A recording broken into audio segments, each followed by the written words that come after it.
যে মামুন আজকে মেরে আমাকে চেহারা কি বানায় দিছে।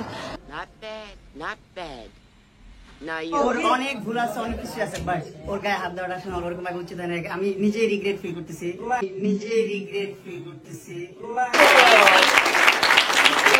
ব্যাপারটা অনেকে জানে না, শর্টে বলে দিই ব্যাপারটা হচ্ছে এটাই। ইটস মামুন ভার্সেস লায়া মারপিট। ভাই মা ছেলের মারপিট হয়েছে, ছেলে কিনা আইফোন দিয়ে মাকে 60টা ভাঙা কেলিয়েছে, 60টা ভাঙা।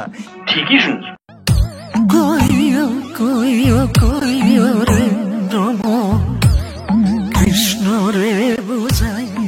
বলবে ভাই এরা নাকি মা ছেলে, বুঝতে পারছো? বাংলাদেশের টিকটকার মামুন আর লায়লা নাকি এরা নাকি মা ছেলে। এ কি মগের মুলুক নাকি? ভাই আমার একটা কোশ্চেন আছে ভাই, খালা তোমাকে লায়লাকে মামুন 60টা ভাঙা কেলিয়েছে, মোবাইল দিয়ে কেলিয়ে রাস্তাতে বাইরে বার করে দিয়েছে রাত্রিবেলায়। আমার একটা কোশ্চেন হচ্ছে এটাই, এই রাত্রিবেলায় যখন তোমার ছেলে তোমাকে 60টা ভাঙা খেলালো আইফোন দিয়ে, তুমি থানায় কেন গেলে না? তুমি পুলিশে কমপ্লেন না করে কিনা ফেসবুকে লাইভে এসছো, বুঝছো? রাস্তায় বসে আছি, এটা এটা वाह क्या एक्टिंग कर रहा है। ফেসবুকে ভিউজটা ইম্পর্টেন্ট, কারণ এটা তো পুরোটাই স্ক্রিপ্টেড ভিডিও ভাই, পুরোটাই মা ছেলে মেয়ে স্ক্রিপ্টেড করেছে ভাই কিভাবে সোশ্যাল মিডিয়া ফেমাস হবে।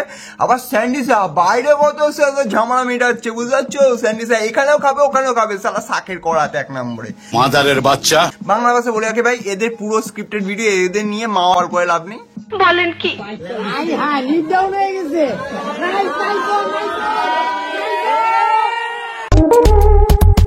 পুরোটা স্ক্রিপ্টেড। এত আনন্দ আমি কোনোদিনও পাইনি যতটা আনন্দ এরা মিলিয়ে দিয়ে পেয়েছে।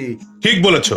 প্রথমবার এমন একটা পাবলিককে দেখলাম যে তার মাকে কেলানোর পর ভাইরাল হচ্ছে সোশ্যাল মিডিয়ায়। তোমরা সেটাকে অ্যাপ্রুভ করছো, মাকে কেলানো ভিডিও স্ক্রিপ্টেড ভাবে বানাচ্ছো, সেটা কিন্তু বাওয়াল করছো ফেসবুকে। ভাই এত স্ক্রল আপ করে পারা যাচ্ছে না, শুধু বুধুটা একটা লিমিট আছে। ঠিক কি এখন সব ধরা পড়ে গেল তো? পুরোটাই নাটক ছিল।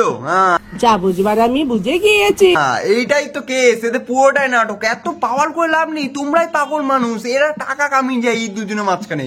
মানে তোমরা ভাবছো এদের মধ্যে কিনে কি হয়ে গেছে, তোমাদের পুরো বাওয়াল করে দিয়েছে, কিন্তু এর মাঝখানে এরা এইসব ভিডিও করে টাকা কামিয়ে চলে যাচ্ছে। আবার কিছু ইন্ডিয়ার পাবলিক, মানে আমাদের ইন্ডিয়ার পাবলিকও ছাড়ে না, খেয়ে নিচ্ছে। ভাই আমি ভিডিওতে টাকা পাচ্ছি না, চিন্তা নেই, এই ভিডিওতে আমি টাকা পাচ্ছি না, টাকা পাবে স্যান্ডিসা। মাঝখানে ঢুকে যাচ্ছে না, মাঝখানে ইন্ডিয়ার পাবলিক হয়ে কিনা বাংলাদেশের টিকটকার ঝামেলা মেটাচ্ছে, বুঝতে পারছো টাকাটা কতটা দরকার।